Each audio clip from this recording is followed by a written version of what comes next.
Hello again, everybody. This is Casey Kasem, and it's Saturday night, June 9th, 1984. If you're listening right now, in your car, at home, wherever you are, I want to tell you about something that happened in this studio tonight. Something I never expected. Something that reminded me why I love this job. Why music matters. Why some voices can literally save lives. Outside my studio window, Los Angeles is warm and alive. Summer is here. The city is moving, dancing, living. And somewhere in America right now, there's a woman listening to this show. Her name is Linda. She's 40 years old. And 3 hours ago, she sent me a letter that broke my heart. But before I tell you about Linda, I need to tell you about Tina Turner. Because you can't understand Linda's story without understanding Tina's. Tina Turner. Tina Turner is 45 years old. 45. In the music business.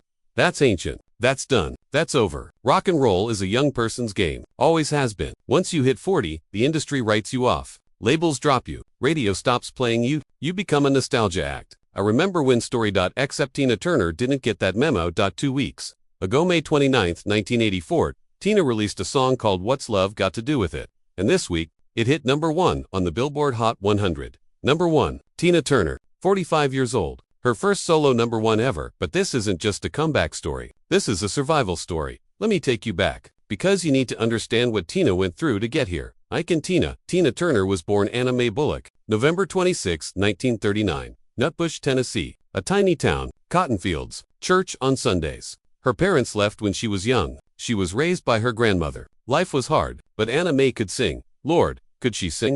In 1956, she was 17 years old. She went to a club in St. Louis, saw a musician named Ike Turner performing. Ike was good, had a band, had a sound, and when Anna Mae got up on stage and sang, Ike knew he'd found something special. He renamed her Tina. Tina Turner. Better for marketing, better for the image. And together, they became Ike and Tina Turner. They made hit after hit. A Fool in Love, It's Gonna Work Out Fine.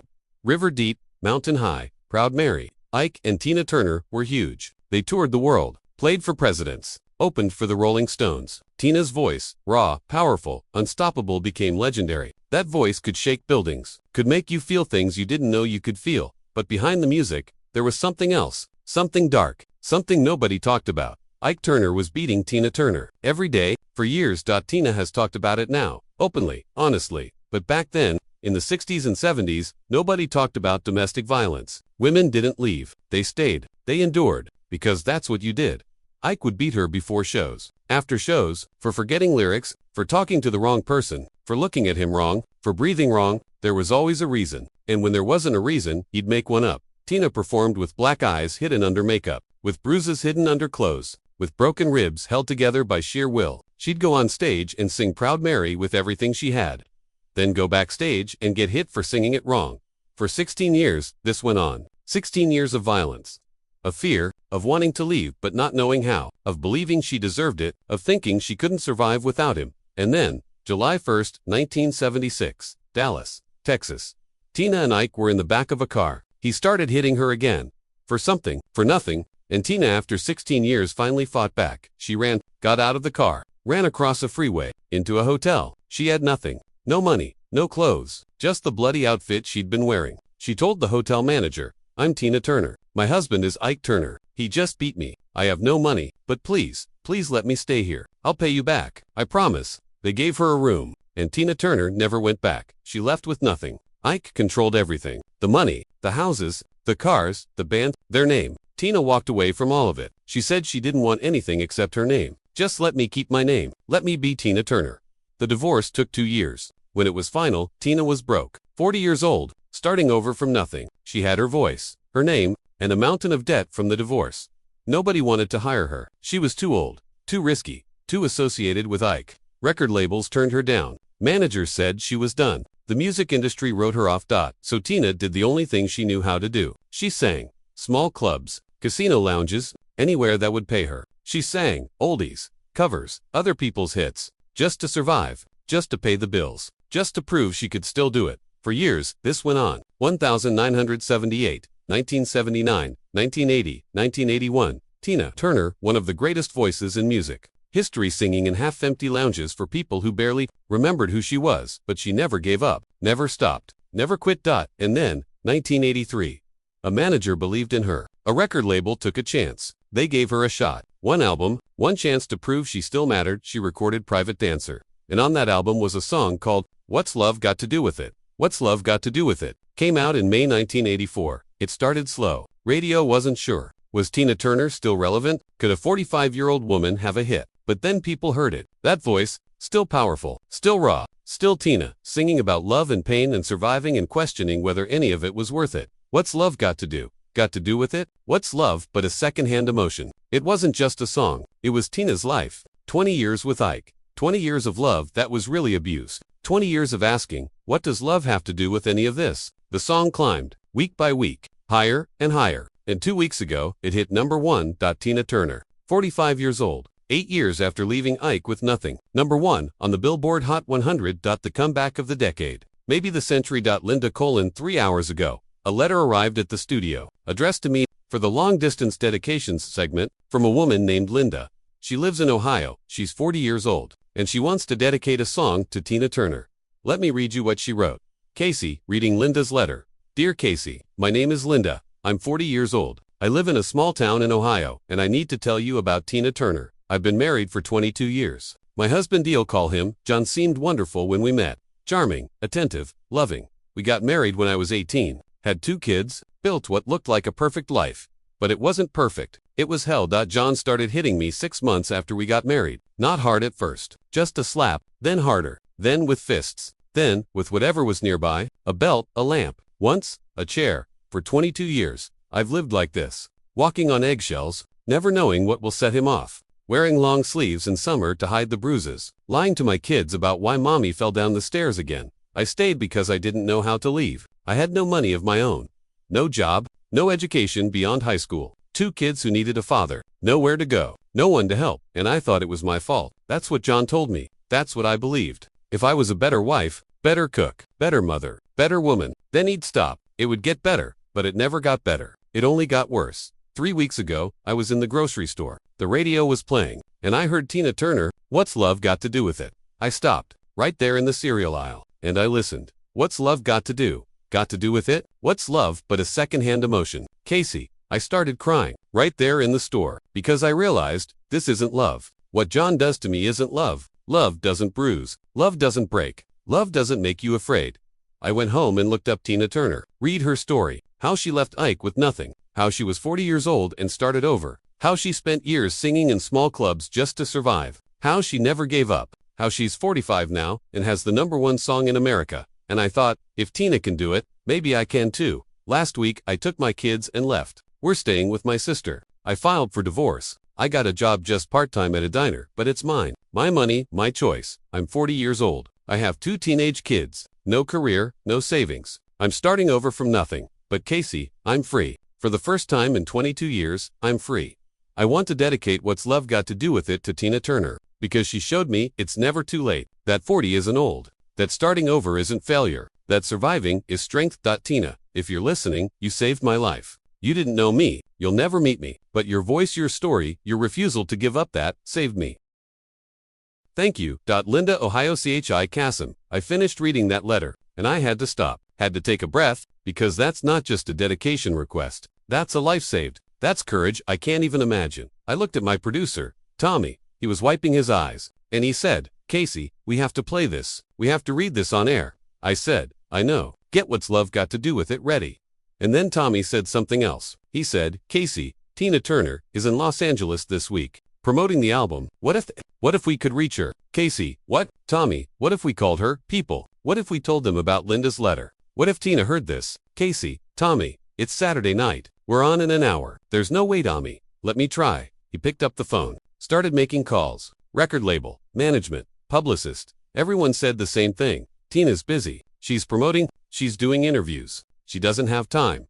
But Tommy kept trying. And finally, he got through to someone. Tina's assistant, and Tommy said, there's a woman in Ohio who left an abusive marriage because of Tina Turner. She wrote to Casey Kasem. We're reading her letter on air tonight. We just wanted Tina to know.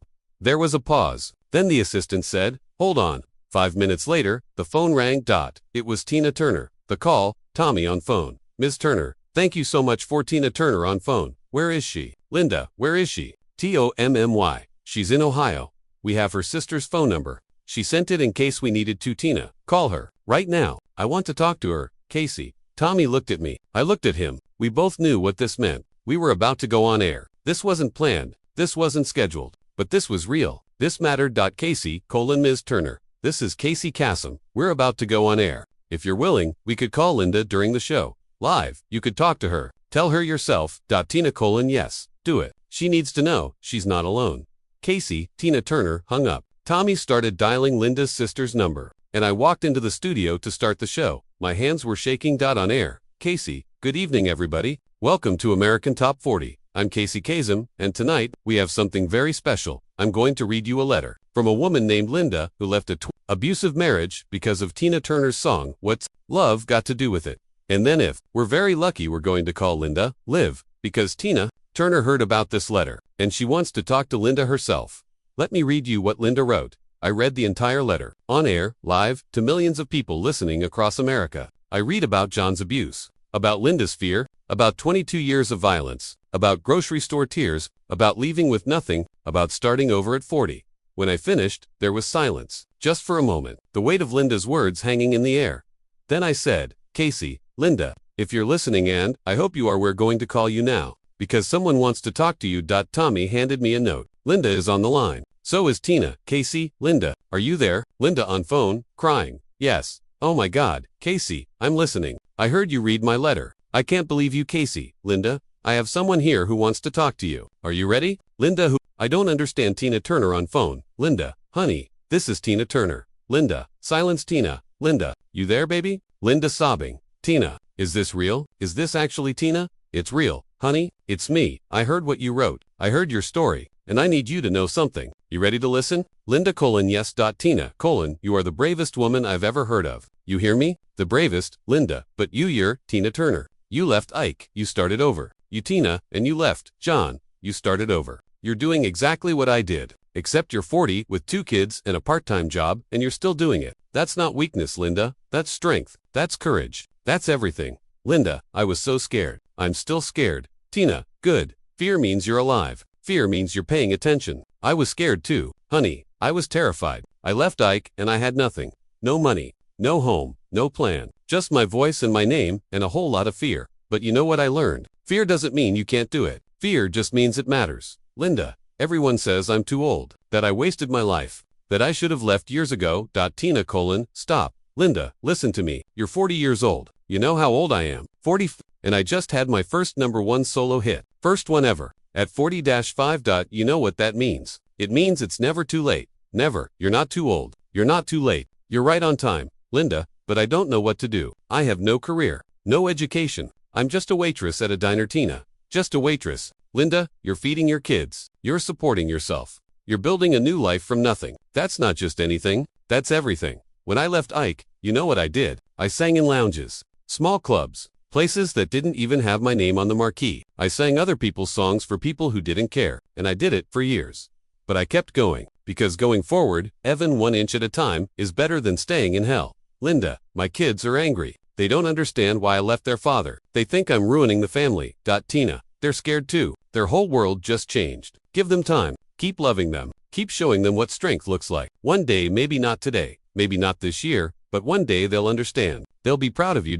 And Linda, you're showing them something so important. You're showing them that abuse is not normal, that violence is not love, that staying in hell is not strength. You're breaking a cycle. That matters. Linda, I don't feel strong. I feel like I'm barely surviving. Tina: baby, that is strength. Surviving is strength. Getting up every morning and doing it again, that's strength. Leaving when it would be easier to stay, that's strength. You are strong, Linda, stronger than you know. Linda, thank you. I don't know what else to say, just thank you. Tina: no. Honey, thank you for trusting my story, for believing you could do it too, for leaving, for choosing yourself, for showing other women, other Lindas out there listening right now, that it's possible. Casey, you still there? Casey, I'm here. Tina: play the song. What's love got to do with it?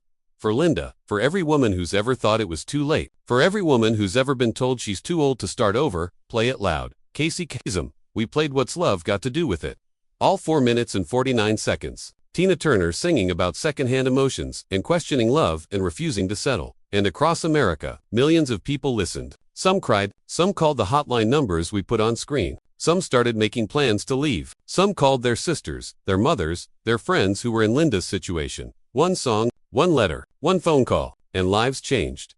6 months later, Linda sent me another letter. December 1984, Linda's second letter. Dear Casey, 6 months ago, I wrote to you about leaving my husband, about Tina Turner saving my life. You read my letter on air, and then incredibly Tina called me. I want you to know what happened next. My divorce is final. I got full custody of my kids. John has supervised visitation only. He's in anger management.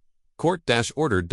My kids are doing better. They understand now. They've talked to counselors. They've heard the truth. They're proud of me. They told me so. I'm still working at the diner, but I'm also taking classes. GED first, then community college. I want to be a counselor. I want to help other women like me. And Tina. She sent me a letter, handwritten. It's framed on my wall. She wrote, Linda, you're not starting over. You're starting fresh. There's a difference. Keep going. I'm proud of you. I'm 40 now, divorced, in school, working 2 jobs, raising 2 kids, and I'm happy, really happy, for the first time in 22 years. Thank you, Casey. Thank you, Tina. Thank you to everyone who heard my story and reached out. If anyone listening is in my situation, if you're afraid, if you're trapped, if you think it's too late, please know, it's not. You can leave, you can start over, you can build a new life, it's never too late. Tina proved that. I'm proving it. You can too. Linda Casey Kasem. Tina Turner is still going, still singing, still proving everyone wrong. Private Dancer is one of the biggest albums of the year. What's Love Got to Do with It? Won Record of the Year at the Grammys. Tina's touring the world, selling out arenas. At 40-5. Linda is still going to, still working, still learning, still raising her kids, still building her new life. 2 women, both starting over, both refusing to quit, both proving it's never too late. If you're out there tonight, if you're in Linda's situation, please know this: you are not alone. You are not too old. You are not too late. You can leave. You can survive. You can thrive. Call the National Domestic Violence Hotline, 1-800-799-7233. Available 24/7. Real help, real support, real hope. And listen to Tina Turner, because her voice, her story, her refusal to give up can save your life. It saved Linda's. It can save yours. Keep your feet on the ground and keep reaching for the stars. This is Casey Kasem, and remember, it's never too late to start over. Good night, everybody. Epilogue. Linda graduated from community college in 1988, got her degree in social work, became a domestic violence counselor, has helped hundreds of women leave abusive situations. Her kids, both adults, now work in advocacy. Her daughter volunteers at a women's shelter. Her son mentors young men about healthy relationships. In 1996, Linda was invited to meet Tina Turner backstage at a concert. They hugged. They cried. Tina said, "Look at you. Look at what you built." Linda said, "You showed me how." Tina Turner is 74 years old now, still touring, still singing, still proving it's never too late. And Linda, 60 years old, still tells her story, still helps women leave, still says the same thing every time. I heard Tina Turner in a grocery store, and it saved my life. If you're 40 and you think it's over, it's not. It's just beginning.